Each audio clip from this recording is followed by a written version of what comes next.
3G. Okay, so we started a live video. Okay, so morning everyone. For those of you who are here, happy Women's Day. Obviously people will join in along the way, and then obviously we'll be on Instagram later. But Vanessa from COSTA is one of my closest friends.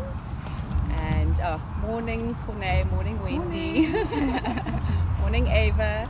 So Vanessa and I are sitting here. We normally walk at Bike and Bean every morning, and we normally have our tea and coffees down there.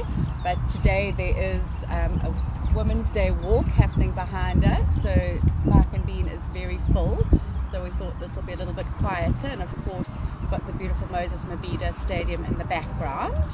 So happy Women's Day to all the women out there, and thank you to my darling friend for joining me this morning. Pleasure. Thank you for asking me. Yeah, so Vanessa was very nervous, didn't know how this all works, but yeah, Vanessa and I walk every single day, well, most days of the week.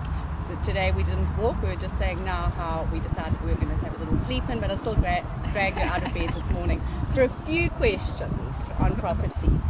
So Vanessa is one of our conveyancers that we work with at COSTA. You've just had your 4th anniversary at COSTA. Well yes, done. Thank Congratulations. You. Thanks. Yeah. And Vanessa does a lot of not just the property transfers, obviously because we're friends I get to hear a few extra things, and one of the things I learned about you, which I didn't know, was that you also do sectional title development registrations. We do, yes. So can you explain just a little bit about how that works, just briefly? Yes. Okay, so we obviously do various aspects of conveyancing, all aspects of property law. So we do normal transfers, we do bond registrations, and we also do the opening of sectional title registers, extensions of sections, all aspects of conveyancing. Okay. Conveyancing, yeah. Yeah, because I mean, obviously we know a couple of developers that will buy land, for example, and then they will subdivide and, well, not subdivide, they sectionalize everything, which is one of my questions, because it's all very well for people to register everything in the deeds office, and then they move in, and then a couple of years down the line they want to do some renovations and alterations, which is something that we had now with one of our properties, where they put an awning on and then they enclosed the awning, which then affected the PQ area. PQ, yes. If that actually extends, then not only do you have to get your building plans, you also have to get amending sectional title plans as well. And that would require, firstly, a unanimous resolution from all the owners in that particular complex, authorizing that extension, and then a land surveyor would have to draft amending sectional plans for that extension, and then have that approved by the Surveyor General's office, and then the conveyancer would actually have to register that extension in the deeds office. So for instance now this one, the seller has said all the plans are up to date, they're approved with the body corporate, buyer comes along, puts together an offer to purchase, it goes through, and well, you get the bond approved, etc., and then we send the documents to you, and you go, well, what you've put on the sale agreement as the registered extension, because that's what we've picked up obviously from the CMA, versus what's actually coming through from the body corporate, because they've got the extra sizing there. What happens then? Do you then have to speak to all the owners of the complex or the bondholders? What happens at that stage? Certainly, if the current property is bonded, yes, you'd have to get bondholders' consent. And if there is more than a 10% deviation, extends more than 10% of the participation quota of that particular section, then all the bondholders in that complex. So if any of those other units are bonded, then the bondholder would have to give consent. So if it's a large complex, that can actually be quite involved. Okay. And we have to give 30 days notice by registered post to the relevant banks.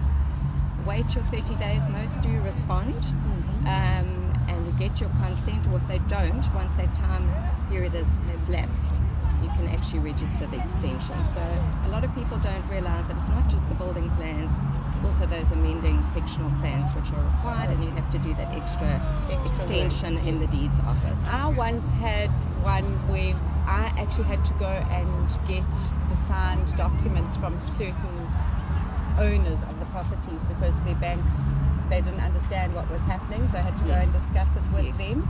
So do they, as homeowners, also have to? Definitely, there has to be a signed resolution where they actually agree to it. Some excitement going on in the background from these runners. So they have to agree to it, and we have to get their bond account numbers. So it is quite a long, lengthy process. Well, it depends on the size of the complex. Obviously, if there's 2 or 3, it's a lot quicker. Yes. Okay, so us as agents definitely need to be aware of that when signing a sole mandate, I would assume, up front to get everything started in the process, so it doesn't delay the transfer once there is an offer in place. Yes, correct. Okay, perfect. So one of the other questions that I just wanted to ask is exclusive use areas, because that's always one that comes up and is always a fun one. Yes. So I have made a mistake sometimes where I've assumed an exclusive use area is notarially tied in the deeds office, which, if you just want to explain what that is quickly. Okay, so when you open your sectional title register, there's 2 ways you can have your exclusive use areas, either registered separately by notarial deed. There will be an actual title deed for the exclusive use area, or it can be created in terms of the body corporate rules. Now, if it's created in terms of the rules, you actually have to bring that to the attention of CSOS when you're opening the register, which is the Community Ombudsman for Sectional Title. They have to actually approve that. You get a certificate from them, and that gets lodged with your documents when you're opening the register. So just be aware as well as agents to check that it definitely is an exclusive use area, either in terms of the rules or notarially created, because some people put it in the agreement as an exclusive use area, and in fact it isn't. So that's what I was going to ask. So if it's notarially tied, then we have to put it on the exclusive use area. Correct. But if it's body corporate allocation, then you can put it in. It's just if it's an informal arrangement that you actually can't. Yeah. All right. No, that's perfect. And then V, just quickly, what is a levy clearance certificate? Because I know that's always something that also crops up. So that's a clearance certificate issued by the body corporate or the managing agents to say that levies have been secured and paid up until the date of registration. So ourselves as conveyancers, we can't lodge obviously until we've got that, because I as a conveyancer would have to sign a section 15B3 certificate to say that the levies are up to date.